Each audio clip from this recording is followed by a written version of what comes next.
En 1921 va naître un grand scientifique. Ce scientifique, John Monnet, va être le père fondateur de la théorie du genre. Et c'est pour ça que nous allons en parler aujourd'hui. C'était un Néo-Zélandais protestant et qui, en 1947, se barre aux États-Unis pour faire des études. Il mourra en 2006, ce ne sera pas une grosse perte pour l'humanité. Pourquoi? Parce que cet individu qu'on déclarait docteur était quelqu'un qui justifiait la pédophilie et qui s'est saisi un jour du malheur d'une famille dans laquelle sont nés les petits jumeaux David et Brian.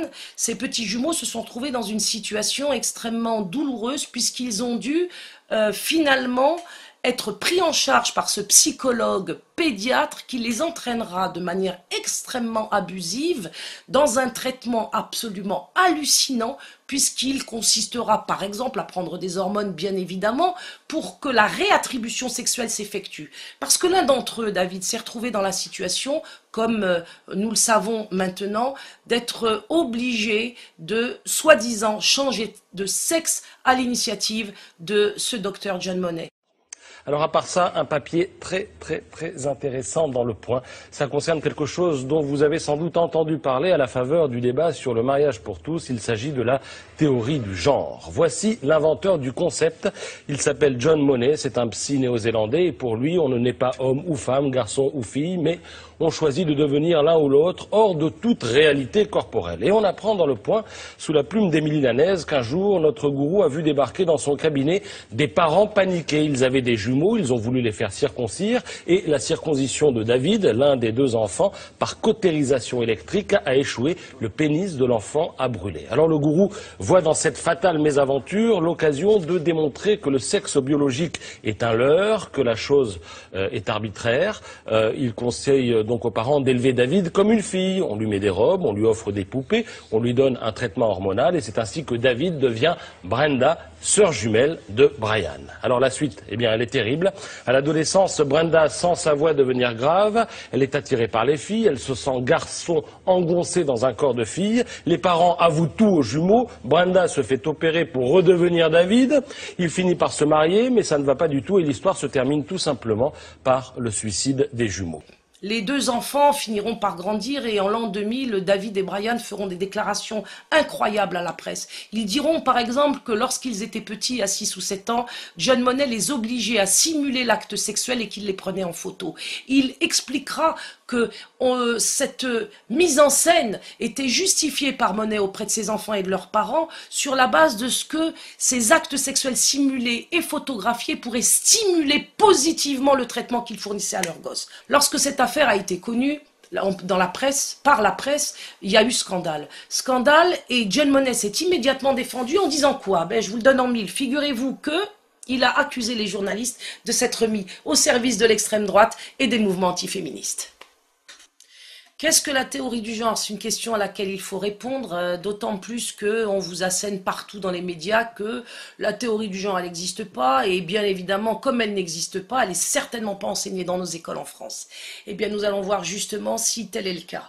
D'abord, qu'est-ce que la théorie du genre? Eh bien, la théorie du genre répond à une question toute bête, c'est qui suis-je? Mais elle va y répondre à sa façon.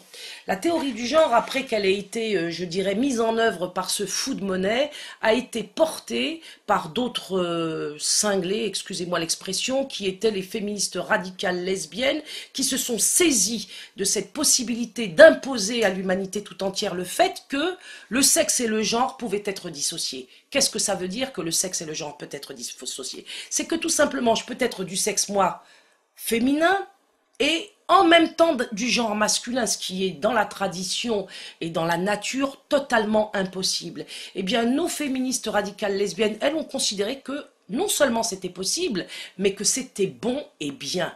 Il s'agit donc de comprendre que la théorie du genre nous propose de vivre une identité de genre qui n'est pas basée sur notre corps sexué, qui n'est pas basée sur l'existence du sexe naturel qu'on a reçu à la naissance. Par exemple, prenons le cas d'un homme qui se sentirait, qui se percevrait dans l'identité d'une femme. Si cet homme, qui se conçoit comme une femme, de surcroît, a une orientation sexuelle qui est dirigée sur les femmes, eh bien figurez-vous que cet homme que vous voyez avec son sexe masculin, dans la théorie du genre, devient une lesbienne. Il y a de quoi mourir de rire. Mais la théorie du genre n'existe pas. Ça n'existe pas. Ça n'existe pas. Najed Vallaud-Belkacem se démène pour faire entrer la théorie du genre à l'école sans dire que la théorie du genre est rentrée à l'école.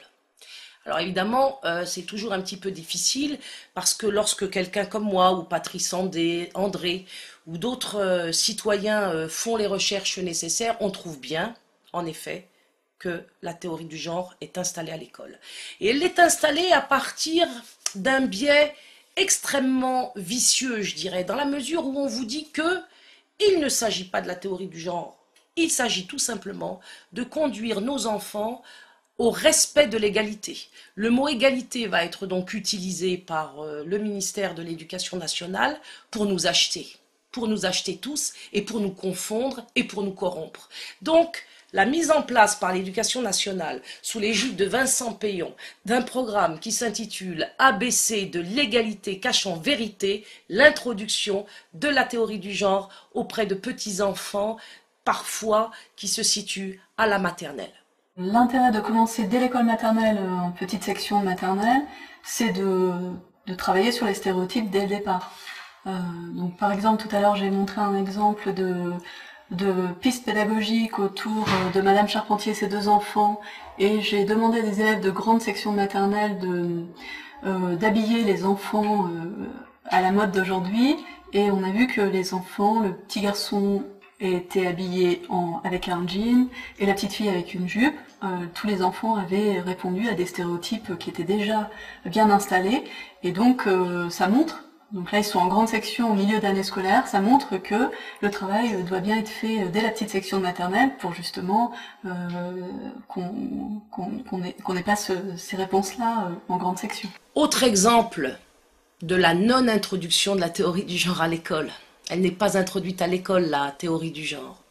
Mais on présente tout de même un petit dessin animé qui porte un titre anodin, Le baiser de la lune. Que raconte ce dessin animé à des enfants de CM2, c'est-à-dire qui sont âgés à peu près de 9-10 ans? Il raconte tout simplement les amours homosexuels de 2 petits poissons.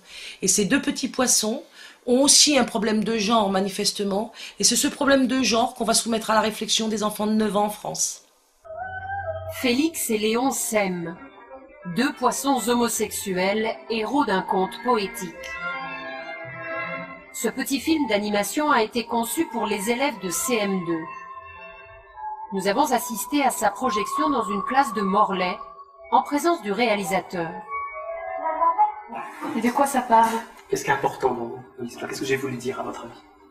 Dans cette histoire, c'est 2 garçons.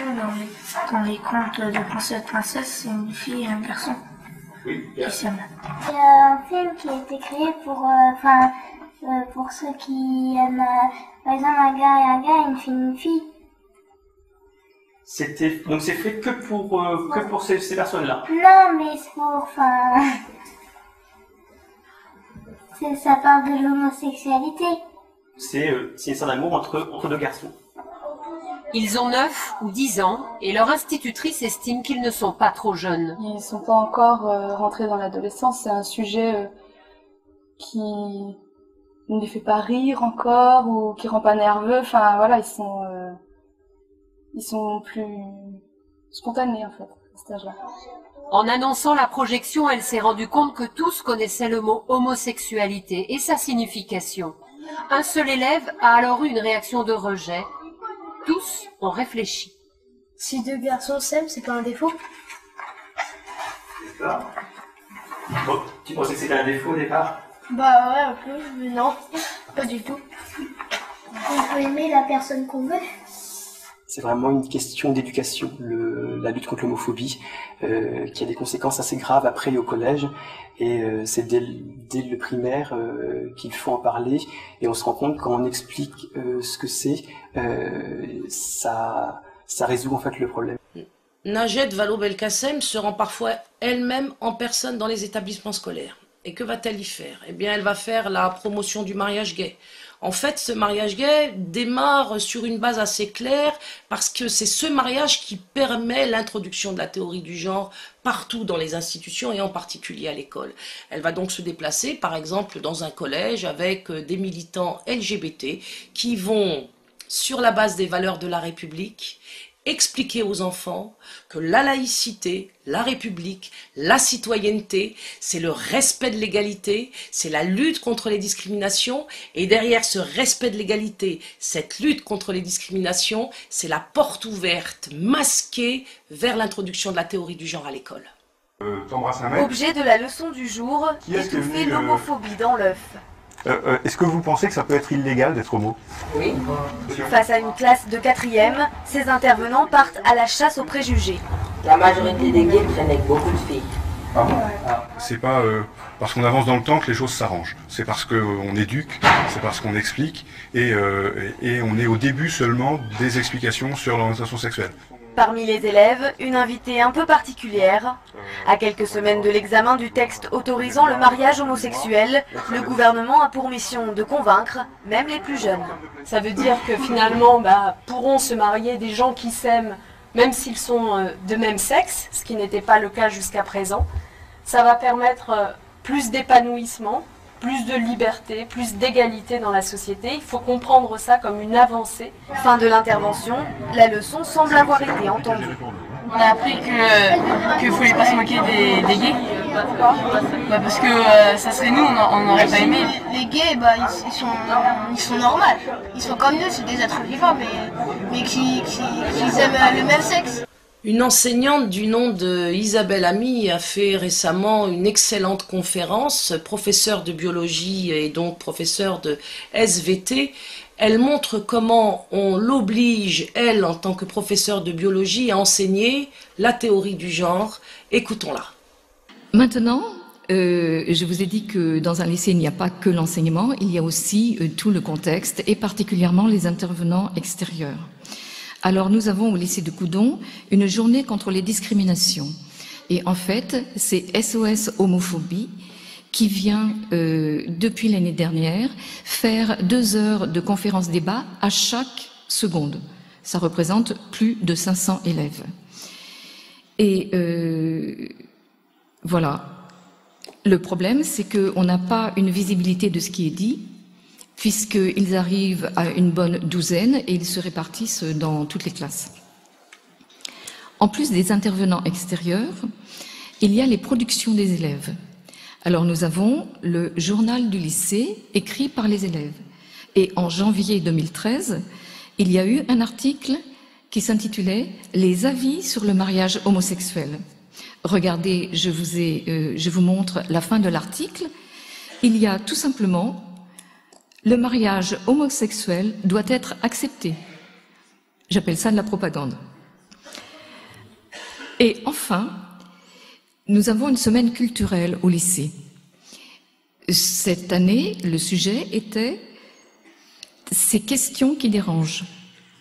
Pour cette semaine culturelle, il y a eu un concours d'affiches réalisé par les élèves. Donc il y avait une dizaine de belles affiches, mais parmi elles, regardez celle de droite. Mieux vaut un mariage gay qu'un mariage triste. Est-ce que le gender est enseigné au lycée? Oui, il y a les idées du gender dans le programme officiel, bien qu'il n'y ait pas le nom. Et bien que ce soit plutôt de la sociologie, on nous l'a mis en biologie. Je ne sais pas pourquoi. Maintenant, le contenu des manuels scolaires. Le choix des manuels scolaires n'est pas sans conséquence. Vous avez vu que dans les livres, il y a une surabondance de documents qui, pour moi, ne sont pas scientifiques. Il y a des textes et des images qui font la part belle à l'homosexualité, qui parlent beaucoup des troubles de l'identité sexuelle. Et tous ces textes et toutes ces images peuvent imprégner les jeunes étudiants du lycée. Imprégner les jeunes jusqu'au point qu'ils vont penser que c'est de la normalité. Et pour preuve, moi-même qui ai été très choquée par toutes les images que je vous ai montrées il y a 2 ans, eh bien, je m'y suis habituée. Je voudrais en plus, puisqu'il me reste un petit peu de temps, vous parler d'une anecdote qui montre le changement des mentalités au sein de l'établissement. Une conseillère d'éducation voit 2 filles en train de s'embrasser au milieu de la foule dans le hall du lycée. Elle leur demande de se tenir correctement, les convoque dans son bureau et demande aux parents de venir les chercher. Cette conseillère d'éducation a été convoquée dans le bureau de monsieur le proviseur à la demande des représentants des syndicats. Il a fallu qu'elle justifie sa sanction pour savoir si elle n'était pas le résultat d'une discrimination. En fait, ce programme pédagogique, si on peut l'appeler de cette façon-là, est un vieux projet du Parti socialiste, puisque en 1981, Yvette Roudy, qui était à l'époque ministre des Droits de la Femme, essayait déjà d'insuffler cette idée dans la société et elle faisait des déclarations du genre « Il est temps que nous prenions conscience de la nécessité de décloisonner, comment disait-elle, les mentalités, de déconditionner les mentalités, de faire en sorte que on se remette en cause sur ce qui nous semble acquis depuis la nuit des temps. » Et on sait très bien ce que ça veut dire, se remettre en cause sur ce qui nous semble acquis depuis la nuit des temps. C'est remettre en cause les fondements traditionnels de l'existence, de l'être humain, qui s'appuie non seulement sur ses deux jambes, mais aussi sur ses ancêtres et sur un sexe bien défini, avec un rôle bien défini. Eh bien, Yvette Roudy, en 1981, militait déjà contre cela. À tel point d'ailleurs que Alain Finkielkraut, lui-même, va trouver ça totalement délirant. Ce que vous dit la théorie des genres, c'est que vous pouvez être qui vous voulez, ce que vous voulez. Le monde et la vie sont un magasin, un merveilleux magasin d'identité. Et le métissage est en quelque sorte une variante de la théorie du genre ou son élargissement. Et quand vous avez parlé, c'est très intéressant, des petites filles, on dit on va pas les assigner à la poupée. Mais précisément, on entreprend avec la théorie du genre une sorte de rééducation des enfants. C'est-à-dire quand une petite fille voudra jouer à la poupée et qu'un garçon fera glisser une voiture sur la table en faisant vroom vroom, on dira au garçon mais qu'est-ce que t'as à faire vroom vroom? Joue donc à la poupée, et à la petite fille on lui demandera de faire vroom vroom ou de jouer au ballon. Donc vous voyez, tous les réflexes spontanés étant définis comme des stéréotypes, on verra les éducateurs tenter en quelque sorte de reconstruire les enfants dès leur plus jeune âge. Ce qui fait peur, et puis j'ajoute aussi que nous sommes avec la volonté d'introduire dans l'enseignement primaire la théorie du genre. Et donc, ils se fichent complètement de ce que peut être la réaction du père de famille. Ils vont détruire chez des enfants qui n'ont jamais entendu parler de sexualité, ni a fortiori d'homosexualité, les préjugés homophobes. Nous sommes en plein délire.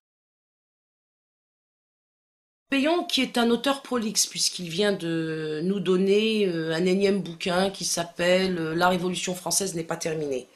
Alors, je voudrais quand même citer des propos qu'il tient dans ce livre, dans la mesure où Vincent Péon explique lui-même, et tout à fait, je dirais franchement, quel rôle il assigne à l'école dans la société qu'il entend aujourd'hui diriger. Et il le dit très clairement, il dit « L'école a un rôle fondamental. Pourquoi faire? Eh bien, je vais vous le donner en mille. Pour dépouiller l'enfant de toutes ses attaches identitaires. L'école doit transformer la nature de l'enfant, et l'école, définie ainsi par Vincent Péon, est une nouvelle église qui, avec son nouveau clergé, produit une nouvelle liturgie et de nouvelles tables de la loi. On ne l'aurait pas cru. La laïcité, d'après même Vincent Péon, est une nouvelle religion, est une contre-religion, est une religion qui est apparue en fait pour tuer une religion traditionnelle qui est la religion chrétienne et le catholicisme en particulier. Vincent Péon n'a pas peur d'affirmer et de répéter que la laïcité est en effet une religion. Alors moi j'avais cru lorsque j'étais enfant, adolescente et même jeune adulte que la laïcité c'était un espace neutre dans lequel les différentes religions, les différents courants de pensée, les différents mouvements philosophiques pouvaient cohabiter quotidiennement en paix. Bien pas du tout. Monsieur Péon, je vous remercie de le dire enfin clairement, Il ne s'agit pas de cela. La laïcité est une religion pour abattre toutes les religions révélées, et en particulier, puisque nous sommes en France et que la France est un pays chrétien, en particulier pour abattre le catholicisme. Très rapidement, la réflexion, elle vient d'Edgar Quinet, c'est la suivante. C'est la Révolution française a échoué parce qu'on ne peut pas faire une révolution uniquement dans la matière, il faut la faire dans les esprits. Or, on a fait la révolution essentiellement politique, mais pas la révolution morale et spirituelle. Et donc, on a laissé le moral et spirituel à l'Église catholique. Donc, il faut remplacer ça. Et d'ailleurs, l'échec de 48, où l'Église catholique, les prêtres sont venus bénir les arbres de la liberté des révolutionnaires, c'est la preuve qu'on ne pourra jamais construire un pays de liberté avec la religion catholique. Mais comme on ne peut pas non plus acclimater le protestantisme en France, comme on l'a fait dans d'autres démocraties, il faut inventer une religion républicaine. Cette religion républicaine, qui doit accompagner la révolution matérielle, mais qui est la révolution spirituelle, c'est la laïcité. Et c'est pour ça d'ailleurs qu'on a pu parler au début du XXe siècle de foi laïque, de religion laïque, et que la laïcité voulait être la création d'un esprit public, d'une morale laïque, et donc l'adhésion à un certain nombre de valeurs. L'école, pour abattre le catholicisme, se servira notamment de la théorie du genre. Et la théorie du genre a aussi cet objectif spirituel de conduire notre jeunesse, dès le plus jeune âge, vers un néant qui lui permettra de désespérer son existence entière et de ne trouver finalement sur terre aucune bouée, aucune racine auxquelles s'accrocher, et qui deviendront comme ça aussi bien manipulables par les Vincent Payon du commerce, par les Vincent Payon de la philosophie, par les Vincent Payon de l'oligarchie. Le 4 janvier 2013, figurez-vous que M. Vincent Payon envoie une lettre au recteur. Et que dit-il dans cette lettre? Il dit « Je souhaite ainsi que vous accompagniez et favorisiez les interventions en milieu scolaire des associations qui luttent contre les préjugés homophobes, dès lors que la qualité et la valeur ajoutée pédagogique de leur action peuvent être établies. Je vous invite également à relayer avec la plus grande énergie, au début de l'année, la campagne de communication relative à la ligne Azur, qui est une ligne d'écoute pour les jeunes en questionnement à l'égard de leur orientation ou de leur identité sexuelle. »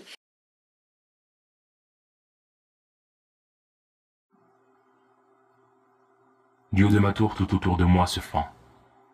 Je reste seul avec l'inqualifiable, l'inacceptable, l'innommable. Je n'ai pas volé, je n'ai pas tué, mais je suis un PD. De mon être, un aller sans retour. De ma fenêtre, un au-delà des tours. Omar, qu'est-ce que tu fais? Exposé au regard acéré de ma cité, je préfère m'en garder. Refuser d'être enfermé dans mon quartier. D'entendre insidieux les mots venant sur mon chemin. Alors amer, je quitte cette terre qui m'est si chère. Eh Omar, Mantos tout neuf. Qu'est-ce qu'il faut? Vas-y, rassis-toi là. Toi aussi t'es pédé ou quoi? Dépourvu de mansuétude, mère et père, je vous laisse perclus de certitude. Me voilà donc en prospective, pour un ailleurs en perspective. Je quitte ma posture et marche hors les murs vers Arthur. Je suis comme ça. Et malgré tout ce qu'on en pense, je kiffe ma préférence. Après Omar qui quitte sa famille, qui quitte son père, qui quitte sa mère, qui quitte ses frères et sœurs, qui quitte ses amis, qui quitte tout son quartier, parce qu'il kiffe sa préférence. Eh bien, en Belgique, il y a un autre cas, celui d'un petit garçon qui décide que non, c'est pas un petit garçon et qu'il est une petite fille.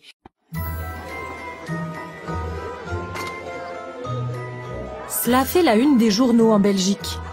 Un enfant de 7 ans est scolarisé dans cette école sous l'apparence d'une petite fille. L'an dernier, San était un petit garçon. Qui pourrait imaginer que derrière le visage souriant de cette petite habillée de rose se cache en réalité un enfant de sexe masculin? Je veux bien croire que des enfants ou des adolescents souffrent au point de se croire enfermés dans un corps qui n'est pas le leur, ou qu'ils souhaitent avoir un sexe qui n'est pas le leur. Et ce qui me choque énormément, c'est pas tant cette angoisse et cette souffrance chez les enfants et les adolescents, c'est la réponse de la société, c'est la réponse des institutions. Quelle est la réponse? La réponse, ce n'est pas une réponse spirituelle qui pourrait accompagner l'enfant dans une espèce de reconsidération de lui-même et de réenracinement par rapport à sa propre nature. On a une réponse qui est mercantile, qui est matérialiste. Et sur la souffrance de ces enfants, sur la souffrance de ces adolescents, qu'est-ce qu'on cherche à faire finalement? Eh bien du fric. On veut faire du business de cette souffrance. Et on va donc se lancer dans des traitements hormonaux qui seront extrêmement coûteux et donc très rapporteurs. Et des opérations chirurgicales aussi qui rapporteront gros, très gros, à ceux qui les mettront en œuvre. Voici le chirurgien qui va l'opérer. La procédure prévoit que le patient soit informé de la technique employée, ce qui permet de le confronter aux réalités de cette transformation définitive.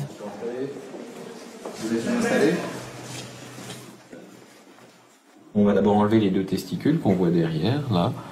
Ensuite, on va donc faire ce qu'on appelle déshabiller la verge. Ça veut dire qu'on va garder le gland normal, d'accord, d'un côté. C'est comme si j'avais... Ça, c'était le gland de ma verge. Et puis ça, c'est la peau de ma verge. Et ben, on va enlever... C'est comme si j'enlevais mon bras, d'accord.